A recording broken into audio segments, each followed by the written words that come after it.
All right, welcome everybody to another episode of the Inside In Tennis Podcast. Mitch Michals here. Lovely time of year. U.S. Open around the corner. We've got action, North American hardcores. We're going to wrap up Cincinnati. This podcast is all part of the Believe Network, which has tons of great content as well. Joining me now to get into the mood, friend of the show, second time coming on this year in a handful of months, and no stranger to the U.S. Open and the fortnight coming up in New York City, Leif Shiras. Welcome back to the program. It's great to be with you, Mitch. Great to be with all your tennis fans. Let's get it going on the hard courts. I mean, we've had a great build-up, and now this is the final destination is the Big Apple.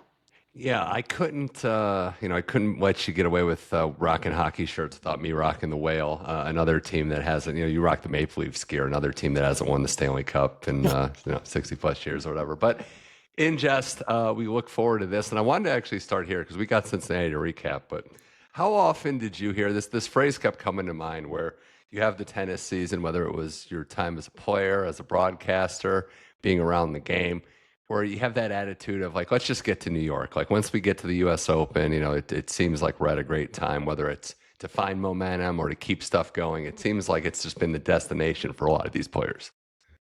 Oh, absolutely is. And guys make decisions, gals too, about, which tournaments do I play? Even this week, with Winston Salem, Monterrey, Cleveland, players from 30 to 75 are saying, do I want to, inject all these matches into my schedule ahead of the U.S. Open? Obviously, you're gearing to New York. You've made some adjustments over the course of the last month to the conditions, but everyone's going to have to make decisions about what's going to be best for them. We've seen a number of players, in fact, having some physical issues because of the conditions. The American Midwest can be pretty tough conditions. I've felt it before, and you really have to slog through those moments. But at the same time, measure how that's going to affect your performance in New York, which is what everyone's aiming for. But at the same time, these Masters 1000 events, even this week, Monterrey's a 500. These are important events in terms of ranking points. Obviously, momentum is big, confidence is big, but there's also some ranking initiatives that people want to get invested in for the, this past month. Yeah, that's a good point. We've been talking about, and we'll get here in a second, the longer 1,000 events, pretty much all of them. But then the other new ramification, which I don't know if it's something that's brand new or that they're bringing back, but can't really remember this many 500s before majors. We've seen it in the last three at least. I feel like the WTA has done a great job of, developing their events and making them more valuable, and then obviously making them more attractive to the players. I know there's some family interest in Monterrey, but Emma Navarro is the top seed. She's 11 in the world, so she's committing to that event, and obviously on the eve of an event where she did so well last year. So she's got considerations in terms of points to defend at New York, but I feel like she needs some matches. So these are the decisions she's made, and the guys are careful too.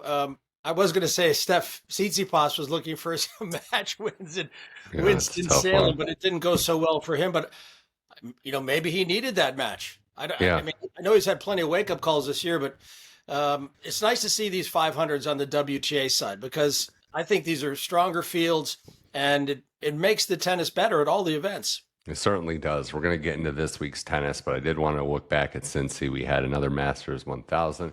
On the men's side, the champion was Carlos Alcaraz. He defeats Jannik Sinner in the final, which unfortunately lasted all 5 games. Sinner was unable to continue, didn't look right from the beginning. We've talked about the heat. We've talked about some underlying issues.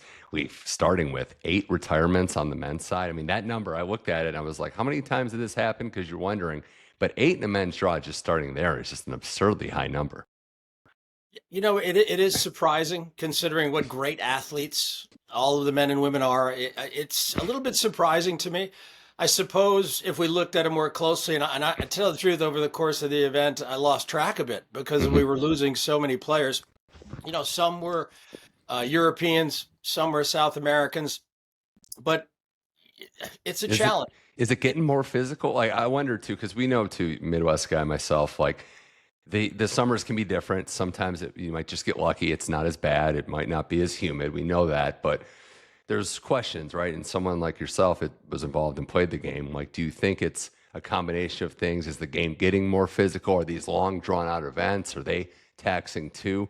What do you think it is that, because it hasn't just been this one, we've seen it. I mean, Fokina retired in this one and the previous one in Canada. So I do feel like there's been a wave of more retirements recently. I think it is a combination of things. I think the conditions are brutal, hot and humid, and that can really sap it out of you.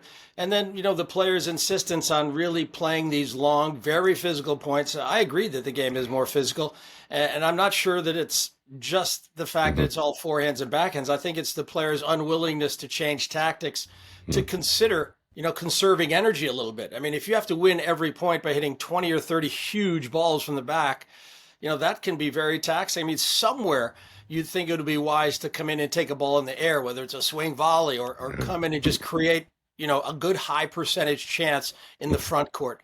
I know that there's a reluctance to do that because of how the game is so defensive in nature. These balls have slowed down. It's tough to hit a shot that you can gain complete advantage on with the defensive skills and the strings and all this. But, I think tactical awareness has to count for something out there. And if you're feeling a little bit tired, and you have to conserve energy, how can I win points a little easier than having to hit 20 or 30 forehands cross court before I find one good one? Maybe I can improve my position and find a good one a little earlier in the rally. Yeah, something to consider as we move to best of 5 for the men's, obviously with the U.S. Open. But for Sinner, it was very unfortunate. He didn't quite look at his best this tournament, but there weren't really any signs. There's been rumblings of, was it just an unwell day? Were there food poisoning parts of it? You'd like to think it's full signs ahead. You mentioned, too, deciding what to do, the strategic side of it with the majors so close. I do wonder, and again, you never know what's going through, but if it was a major, if there wasn't something so close, would he have tried to, as he said, maybe figure it out, see if it gets better? But with the U.S. Open, with those points to defend, with now the number 1 ranking on the line, you understand why these players, especially at the top of the game, are going to prioritize that. Yeah, it was a question. Okay, what happened? I don't. For myself, I don't do well with air conditioning, and I remember going from brutal heat, sweating profusely, into a very chilly, cold room. I never felt like I was recovering in the way that was best. I just didn't feel great in that cold chill of air conditioning. Now, what happened with Jannik Sinner? I'm not completely sure, but I think he might have assessed it a little bit differently. Would Pete Sampras have pulled such an incredible win over Alex Corretja, like he did at the U.S. Open when he was physically sick on the court? Would he have done that in Cincinnati? Yeah. I don't know. But, maybe he would have pushed the envelope a little further, Jannik, had it been New York. I think these guys are all going to, I think it was probably a wise move. Obviously disappointing for the sport when these two guys come together. But, I think he's got to take care. I know how that is, but, Michael Jordan got through some difficult moments. However, that was, playoff basketball, right? So, final. He's saving himself for New York. I get it. Obviously all of us were disappointed. Yeah, and there were fitness questions before. I think he answered a lot of them, like he answered pretty much every question the last couple of years, transforming his game and his body. But the whole Garuna match that comes to mind in Australia, where he was struggling physically, found a way through. Stakes are a lot higher. So that's, I think, a question to ask for him. Yeah, and I mean, it's also my law of averages, Leif, like with the Super Bowls, for example, in other sports. Alcaraz Sinner have played classic matches. There have been classic Super Bowls, but they're not all going to be classic. So unfortunately, we have to take the good with the bad as sports fans. You can't just expect these two, as great as they are, like Federer, Nadal, Djokovic, whoever. Not every match is going to be a 5-star classic. That's right. Well, if you tuned into tennis for the first time and you saw Roland Garros, you're going, this is unbelievable sport. It's the greatest sport of all time. And maybe you won't see that kind of final every time, right? No. But so, what can you do? I mean, this is sport. This is reality. And they'll tee it up again. I think Carlos was going to be tough to beat. I thought Sinner would win this match. But it seemed like Carlos was in really good stead, even in the first 5 or 6 points. He was striking the ball so clean, and I know Jannik wasn't, doing as well physically, but it was going to be a tough day for Sinner. It was good to see Carlos back. He wins the title, obviously not the way he wanted. And even the Zverev match where Zverev, who is also a diabetic, had to deal with that side of it with the heat. But Alcaraz finding a way through, a couple third sets where maybe against Zoomer and Rublev, his focus went away, but he was able to right the ship, get the big title, and remind everyone why he's so dominant and not just hand Sinner this opportunity. I think Carlos is in a good place, which also the odds makers reflect that too. Alcaraz shooting up and really showing what he can do. I mean, it's funny, right? Like we hold these top players, Leif, to such high expectations that when we lose, we think, what the heck happened here? But Alcaraz, his ability, we've said it time and time again on this show, to recalibrate when something goes wrong is truly remarkable at his young age. Yeah, it speaks to a couple of things, doesn't it? I mean, if you're an elite player, there's an expectation that you're going to be playing for trophies on the weekend. And that's a heavy duty weight. It was earlier this year, right? Carlos lost early in Miami. I think he was beaten in Doha by Lehechka. Not a bad loss, but you would think that he would take that one. Miami lost to David Goffin. Suddenly there are all these whispers, has he lost a little bit of his edge? What is it now? 7 straight finals that he's been in. So the question of his greatness, let's not question it. And No. I think he laid down the law that, hey, I've got a great chance, if not being the favorite in New York. So who do you think is a favorite in New York? I mean, if you had to pick one of those two or Yeah. the field. Well, it's not the field. we know that. I think it's Sinner still.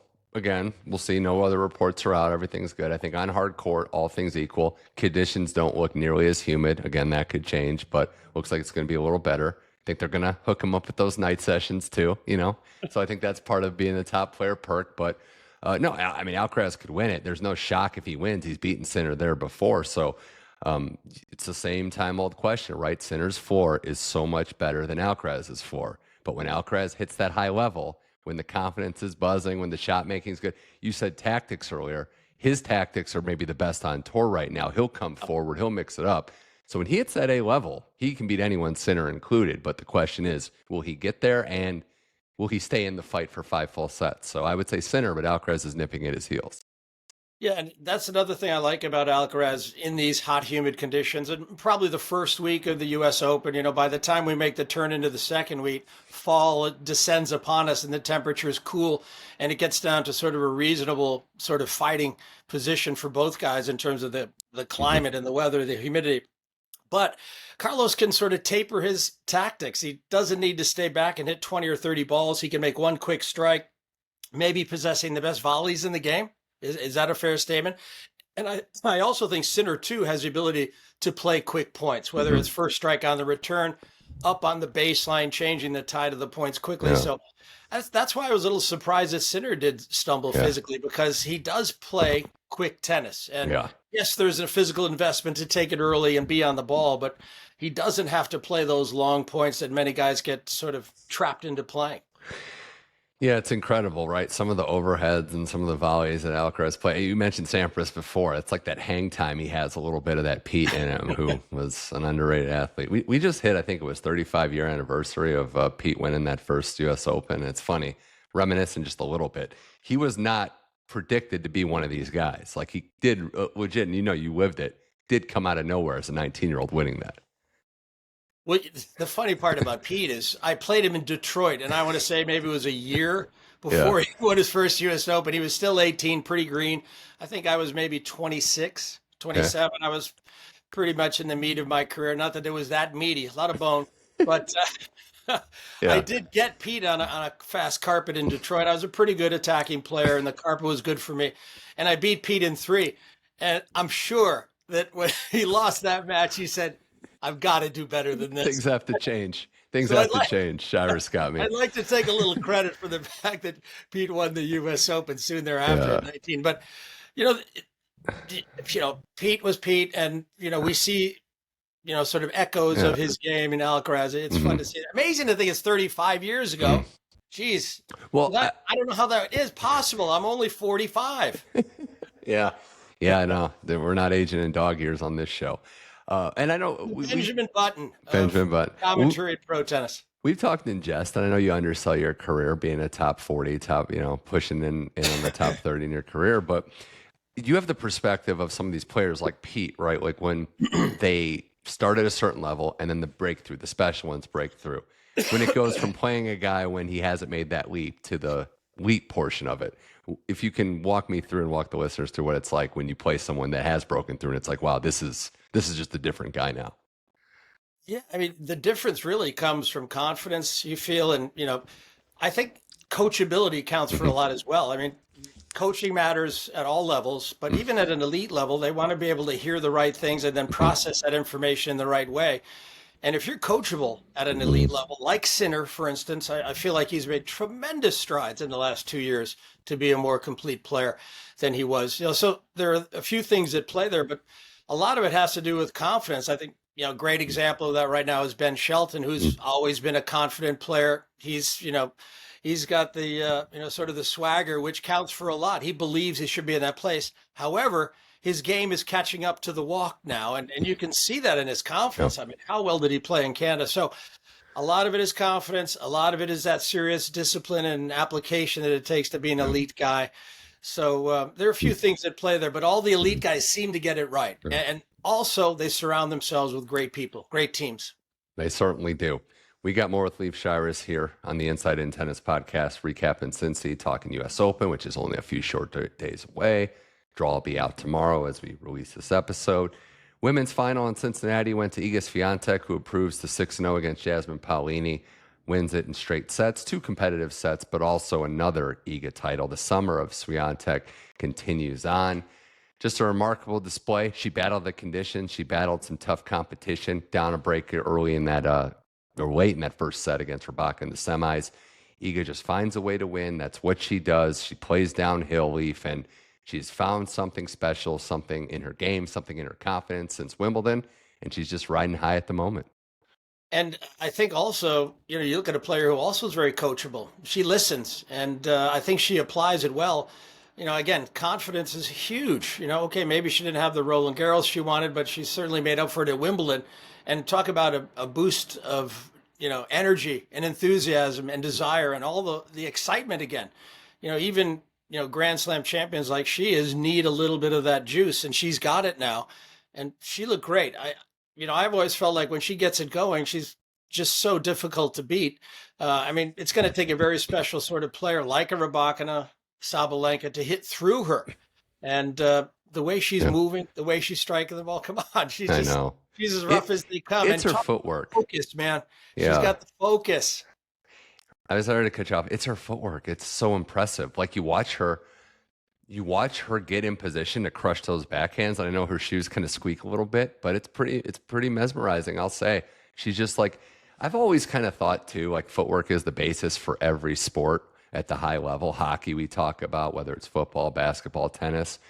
And it's almost like a ballet, like a synchronized routine, just how precise these elite athletes are. And Iga's maybe the best example of that in tennis. Yeah, she's a brilliant mover. Aaron Rodgers said a lot of that same thing. He said, have an idea in your head and trust your feet. Your feet have to get you there. They got to get you to the ball.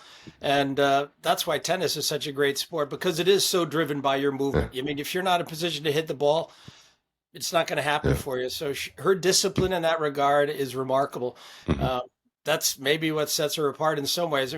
Coco Gauff, also a great mover. I find Iga to be a little more on balance, better than a Coco I think in terms of sheer speed, Coco might have the edge, but in terms of balance, forehand and backhand, I feel like Iga gets a lot more out of her shots than Coco could. I do feel like Coco is up a lot of times and maybe not down where she should be, but you got to love Iga and how she applies her footwork into her game plan. It's great. Shout out to Jasmine Paolini for that run to the final, up to number 8 in the world rankings, which gives her, a better draw position than if she wouldn't have been in that marking.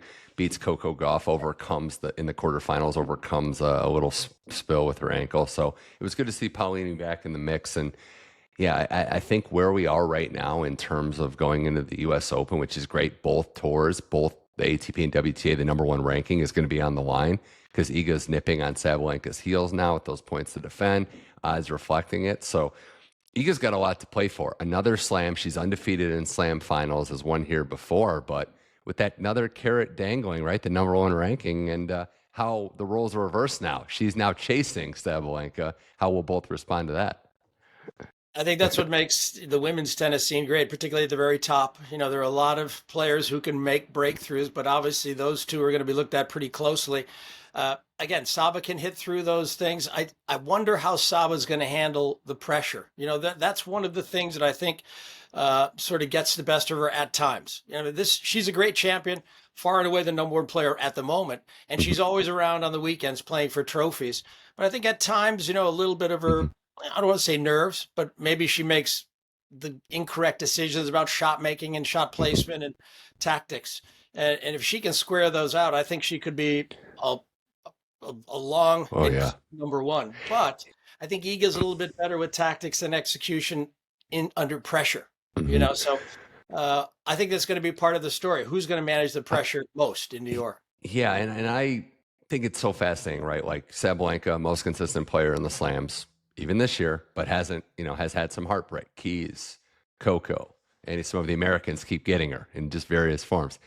But she did not, like last year, she played all the events. And like a lot of great players leave, she ramps her way up. City Open, Toronto, didn't win. Win Cincy, wins the US Open. This year, she's only playing Cincy. I thought it was a pretty solid performance, all things considered. There was some rust there. Rybakina beats her. The Raducanu match was a brutally hot day, and Sabalenka figured it out late in the third set tiebreak. But I wonder, the rust versus rest, I definitely think she needed a mental reset given some of the stinging losses, but she's not going to get the reps she had going into New York, and we'll have to see how that factors in.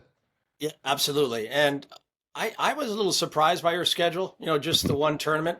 Again, these are decisions that I'm sure she makes and, bouncing these ideas off her team. But I really felt she should play the full run. But, she thinks differently, and that's good for her. However, she did look a little rusty. How's that going to translate into singles again in New York? I think she'll be fine. She'll be second week, you feel. But, again, it's a lot easier to handle pressure when you faced it recently, I feel. I think there's a certain shelf life to playing under pressure. And if it's recent and you've got good, healthy memories, that's going to help you get through it. She plays well on this surface. She plays well on Ash. She's had success there. I look for her to be around, maybe raising a trophy. I think that's a good point. It leads into some other players, and we'll get to more towards the end. But Elena Rybakina has had a pretty good summer. I know the results at the end haven't been there. But to your point, I think it's good she's putting herself in these moments. Yeah, the loss to Leylah Fernandez was pretty rough at the City Open. Following that up, losing to Mboko in Toronto and then Iga. But that's, 3 semifinals in a row, looking collectively as good as she's looked. So I think she needs that. And I would even say it's a little different, obviously. But Coco Gauff, her serve is just getting away from her, but she's still out there competing and trying to work or grind through it. So, yeah, I agree. I think sometimes you just got to take your lumps and try to improve week to week. Yeah. And Rybakina, you almost have to check the box. Is that kind of what we expected from her, to be quarterfinals, semifinals in these build-up events? I'd say yes, we'll check that box. Yep. I was a little disappointed how she lost the match to Mboko. Oftentimes how you win or lose can be a significant factor in where you are mentally. And I thought the match with, the Canadian was a little bit disappointing. She got a little bit tight down the stretch. Her forehand let her down. So, but, the best news is, okay, she faced it. These are the questions and the problems I have to address. So the idea that she can fix these things is good. She played well in Cincinnati. Having had a couple losses, sometimes losing is the hardest way to learn. But boy, she might be ready to go too. She's super dangerous.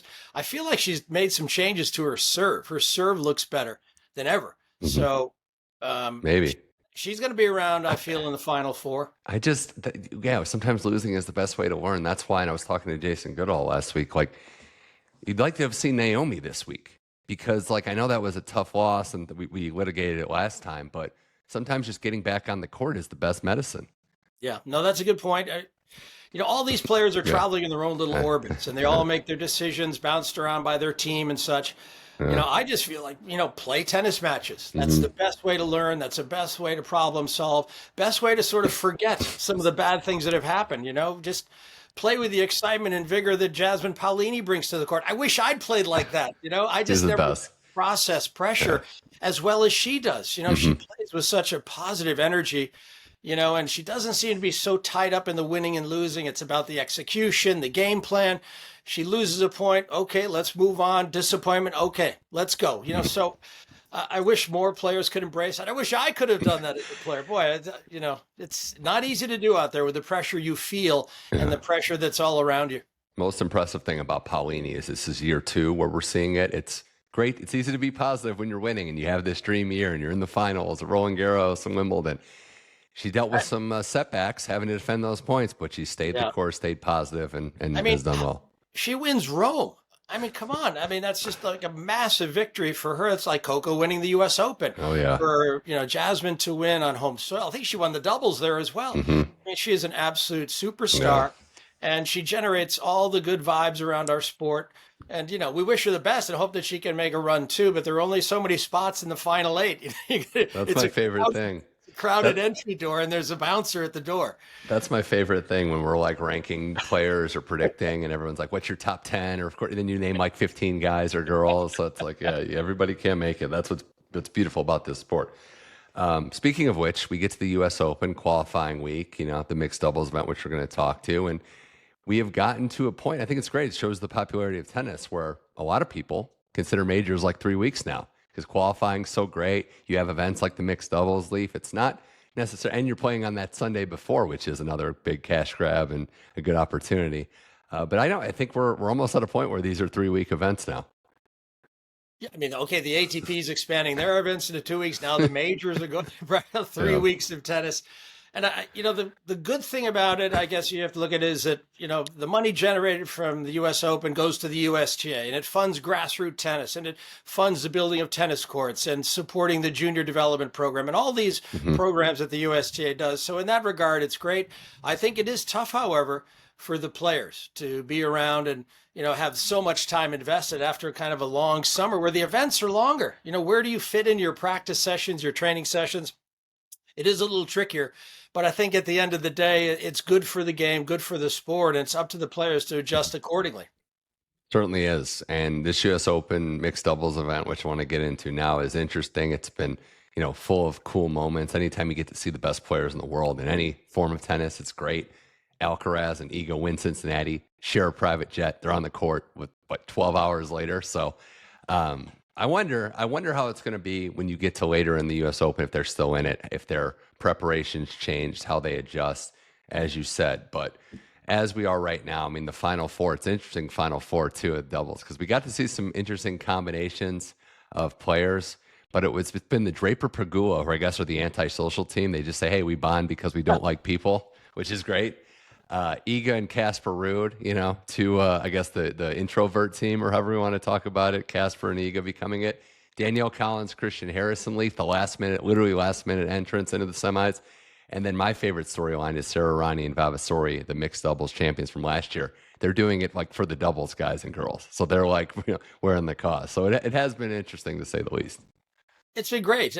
That's another change that the U.S. Open has brought to the table. I mean, a full stadium, right? 20,000, close to full for mixed doubles. I mean, I thought it was vibrant. I thought it was energetic, good for the game and all that stuff, but also entertaining and really good looking tennis. It was great to follow it. I do like Pegula and Draper. I mean, how intense is Draper going into the mix? He's rocking sleeveless. He's out the Viore brand now. He's got a new sponsorship, and it was good to see. Collins loving it with Christian Harrison was good. I thought the underrated moment, Leaf, was Muchova and Rublev.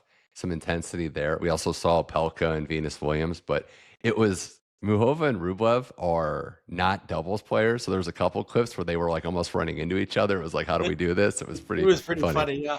The funny thing about that, I thought, was that when Muchova and Rublev were at net, they were hitting to Rublev. They know that Muchova volleys better than Andre. So how about Sarah Rani? How about Fritz struggling a little with the Irani serve? A little different when it's slower and not what you're used to at tour level. I think the guys might start doing that, throwing the 70-mile-an-hour knuckler, the Phil Necro. They might. If Phil Necro, just buzz it right in, a little Tim Wakefield action. Well, honestly, too, seeing Djokovic out there, him and Olga Danilovic, Team Serbia in this event lost.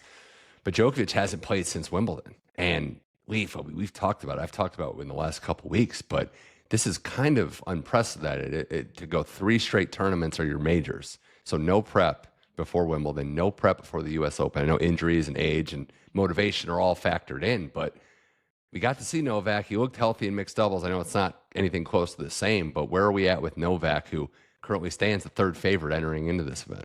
Which is remarkable, right? Yeah. Third favorite, and he hasn't touched the ball. So, what can we make of Novak? You have to put his name into the hat. He's one of the 3 or 4 guys you're going to look at.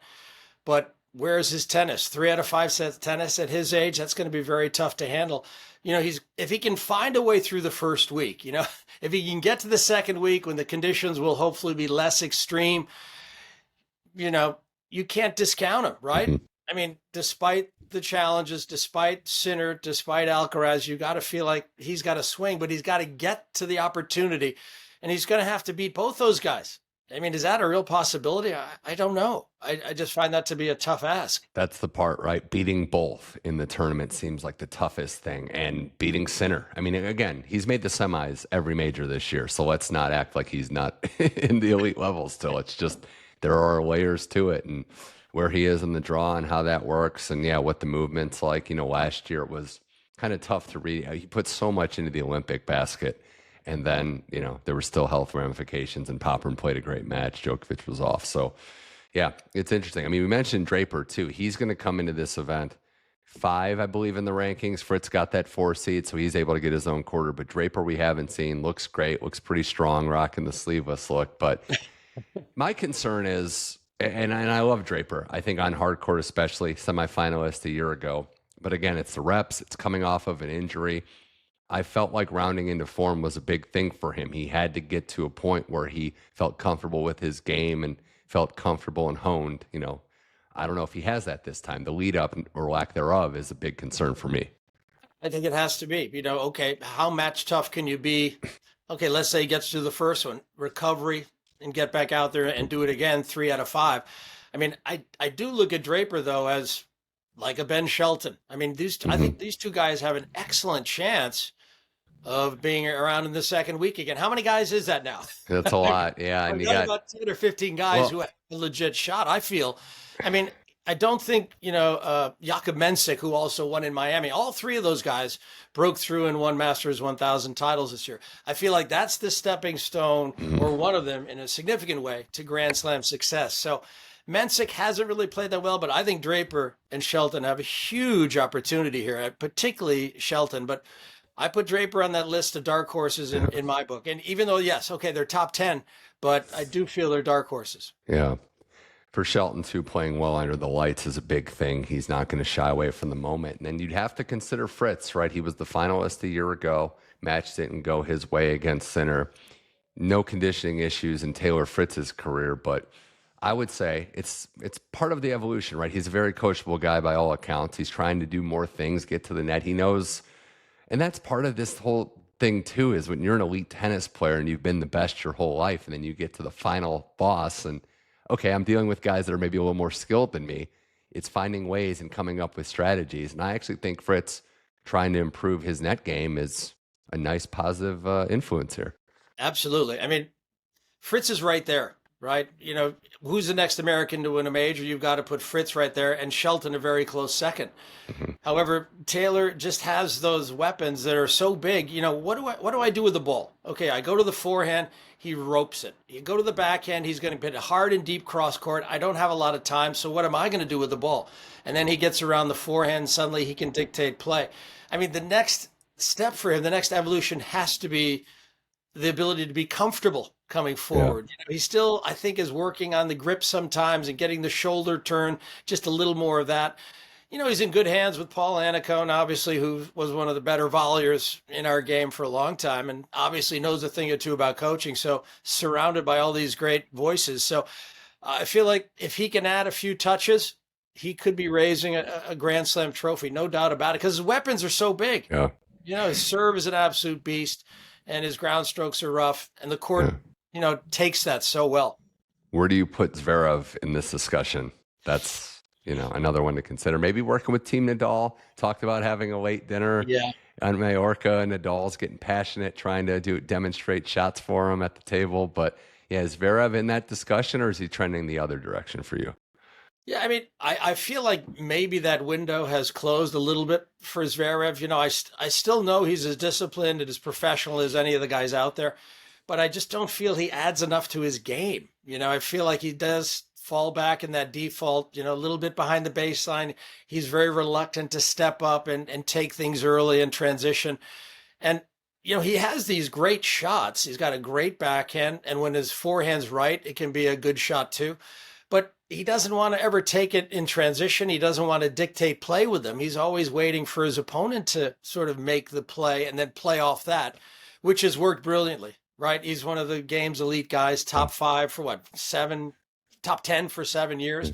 So, but you do need to find a couple of tweaks, you feel, for him to get over the line. I'm just not sure he's willing to make those tweaks, right? I don't know. I mean, I always hope the best for him. He's a big part of the game, and it's obviously such a popular star in Europe. I know he's had a few issues off court, but he's right there too. How many guys is that now? It's a lot. It's a lot, but it does show you that this carousel moves quickly, and it's put up or shut up, and the best players are getting better.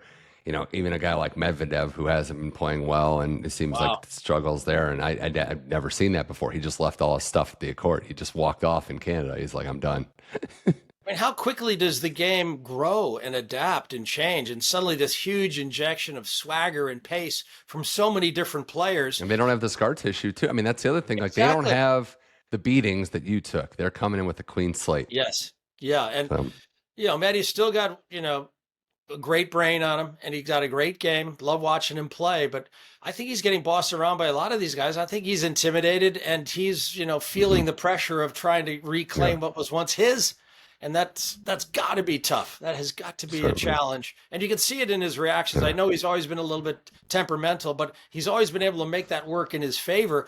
But now it's working against him a little bit. So definitely time to regroup quickly and get ready. It certainly is. A couple more things with Leif Shiras on the Inside in Tennis podcast. U.S. Open a couple days away. We've got action, the final tune-ups in North America for the men and women in pro tennis. Just on the women's side of things, I mean, we mentioned the candidates, but is there anybody else outside of, the top two? We mentioned Coco and Rybakina, more major champions, of course, but anybody else you're looking at as maybe a target for a great run in New York on the women's side? Well, I always like Karolina Muchova, the Czech player, because of her versatility. She can take a lot of this pace and use that, and she's also willing to play inside the court more than, most of the women. So I do like her chances. I would like to see Naomi Osaka, get it together. I feel she also had sort of a letdown loss to Mboko. Again, the way she lost, that was difficult to watch, and I'm sure it was hard for her to recover from, because I think she let herself down a little bit. Yeah. But if she can find a way back, that would certainly be an exciting story, and hopefully she can handle those moments better than she did in Canada. So there are definitely a few players I feel have got a shot. I mean, we've got, 4 American women, and, well, I guess Navarro's outside the top 10 now, but, another player who I feel has got a great shot, Amanda Anisimova. She's really raised on the hard courts, played great on the grass, disappointing finish, but she's been playing with confidence. She can hit with anybody. Exactly. I was watching her practice the other day, and I mean, she was volleying and working on her footwork, and she's looking to add things to her game. So that's nice to see in a young player who's had success, but wants to have a little bit more. Yeah, I wonder what Madison Keys is going to have, because she hasn't hit her best level, but she's been fighting through a lot of these matches, winning several matches, match point down. Pegula's got a lot to defend. Hasn't been great. How's she going to bounce back? And Emma Navarro defending semifinal points. So there's a lot of American intrigue for sure. And what is Victoria Mboko going to look like after the win that changed her life? That's another storyline I'm monitoring. Yeah, no, there's so many wonderful storylines. Victoria was, I felt, so brilliant, and obviously winning the title, but also the way she handled it, and handled the moment where she had to speak to the crowd and, acknowledging them in the moment. That was really very touching. I feel like she's built differently than, say, Bianca Andreescu or Jeannie Bouchard. She's a little bit different. She's a little quieter, a little more tunnel focused. She's physically very strong. I feel like she won't break down, perhaps, and be maybe a little more healthy over the course of her career. I think she's getting an understanding of that, not playing in Cincinnati and trying to focus now in New York. But I feel like she's got a tremendous upside. I mean, how impressive was that? Like 7th main draw, I want to say. Made her major debut at Roland Garros this year. So we are just bursting onto the scene. And yeah, the physical side of it, because we know Andreescu was the best hard court player in the world that year in 2019, Indian Wells US Open. But even that year had injuries, had to deal with, certain physical ailments that, knock on wood, Mboko doesn't have. But she'll be a threat no one wants to play. So yeah, there's a lot of this willingness to put balls into play. When she felt the pressure, she said, "Well, I'm not going to give you the point. I'm going to let you play with the pressure." I really admire that, because that's not easy to do. Putting balls in play, everyone says, "Well, that's easy, right?" Well, the more balls you put into play, that pressure grows, right? So you have to manage that pressure. I thought she did an incredible job of that. Forcing Sabalenka into error, breaking down Naomi Osaka. I mean, those are not easy tasks. Uh-huh. They're certainly not. Rybakina served for that, man. You want to talk about being built differently? Rybakina served for the match twice. Osaka won a quick first set. No problem for a young player to handle the mental side of tennis, too. So that's something to watch. Leaf, though, we're going to end on this week in tennis because there's a lot of good tournaments. We mentioned Winston-Salem for the guys and women in Monterrey and Cleveland at the Tennis in the Land event. But in Winston-Salem, there were two things that have stood out to me so far. One good, one bad. Start with the good. 17-year-old Darwin Blanch gets his big win over Chorich, loses a tough match in his next one to Mueller. But this was a kid with hype. Remember, he famously drew Rafael Nadal, and he's trained in Europe and has had a lot of potential. But this was the biggest win of his young career, and it's easy to see why there's so much hype around this young man. Yeah, he was impressive. And born a Chorich is going to make you play tennis. He's not going to give you anything. And Darwin Blanch earned that. So that was really nice to see. And you have to like his game. And he just has such a good head on his young shoulders, doesn't he? I mean, he's just impressive. Another lefty who's going to make some moves. Don't you feel like these kids, and I say this too in reverence, like these kids are trained to be pros. Like they're very buttoned up now. And I think they're built to handle the business side and the ins and out grinds of the pro tour. Like they're trained from a young age. Okay, this is what life's going to be like. And it served him well so far. So excited to see where it goes. Yeah, and some of those early training players, they sort of evolve in a different way. Maybe they don't evolve as comfortably. They've got some issues, and there's a little bit of entitlement there. And I don't get that sense at all. He just seems so, well connected, well balanced. Plays a really nice match. How he handles the moments, and he's got a nice game. He's really got a nice game. Certainly does. Unfortunately, the bad was Stefanos Tsitsipas, another tough loss to Boo. 3-2, I think. It was very quick. It was not what he wanted to see. Boo's been a tough competitor. He's found success. He's been tricky for a lot of top players. But for Tsitsipas, Leaf, unfortunately, it's more of the same. Zero confidence, doesn't look to have any positive momentum, and is going through it on and off the court with some of the coaching and personnel changes. So you hate to see it for someone so talented who was 3 in the world, been in major finals. But how can he stop the bleeding, and how can he go forward from this point? Yeah, it's the honest horribleness for Stefanos. Just been a terrible year. The breakup with Badosa, oftentimes is a reflection of how your off-court life is going, and it comes to your on-court life, and that was a challenge. The coaching changes, I think that struck a personal chord that didn't go well either. So that was a setback. And, obviously now back with his father, you hope that they can make that connection again. I'm hoping that he can just have some positive couple of months. I don't feel he's going to be a threat in New York. Maybe he'll surprise us, but I think he's just probably looking to salvage the year in some way. I don't know. It's a bit unfortunate, but the good thing about tennis, there's always next week. So just like Stefanos and everyone else, let's get ready for next week. So that's his goal.